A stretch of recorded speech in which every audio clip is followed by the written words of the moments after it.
When you live in El Paso, Juarez, you live in the best region of the world. At least that's how I feel. And that's how this former First Lady of El Paso, Adair Margot, feels as well.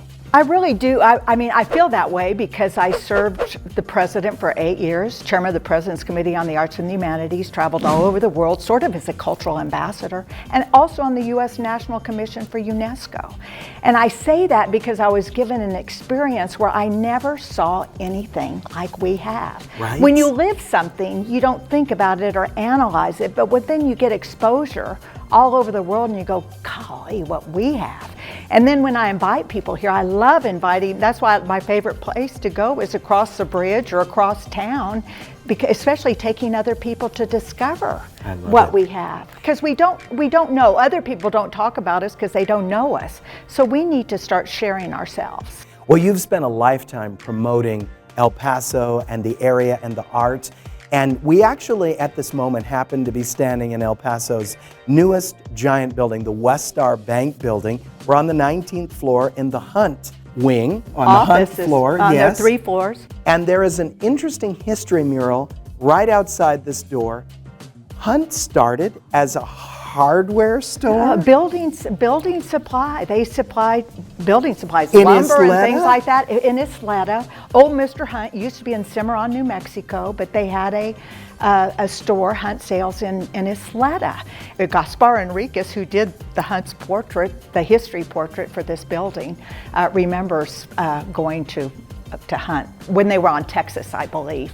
But they're a locally, now they're an international, multinational company, huge success, who love El Paso and who have elevated El Paso with themselves.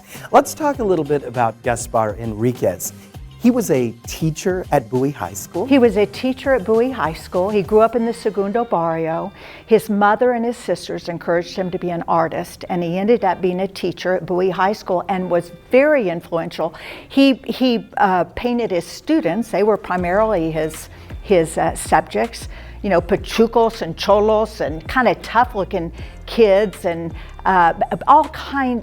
anyway, he ended up in the National Portrait Gallery. He did Tony Burciaga in the National Portrait Gallery. So he was a very influential teacher who's done a lot himself, made a name for himself, but also a lot of the murals you see going up in El Paso that the city is now helping to fund are students of Gaspar Enriquez, including Simi Alvarado, who was just given the Spirit Award by El Paso Inc. Adair, the Hun Corporation, this office is gorgeous. I've never seen a more beautiful office in my life.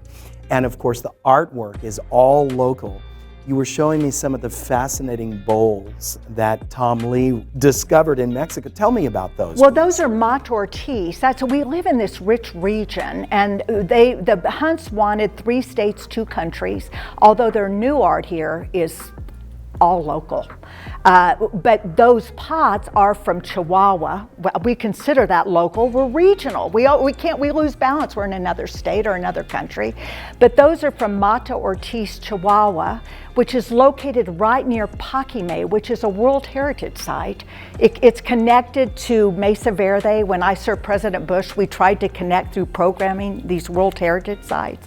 But there's a little village there where in the 1970s, a mestizo, very impoverished, not a good education, discovered shards and knew there had to be clays in the hill. So he started copying these pottery shards and pieces of pottery he would find and learning how to make it. He found the clays, he found out how to burn pigments from rocks, and he began selling little replica pottery pieces and dimming.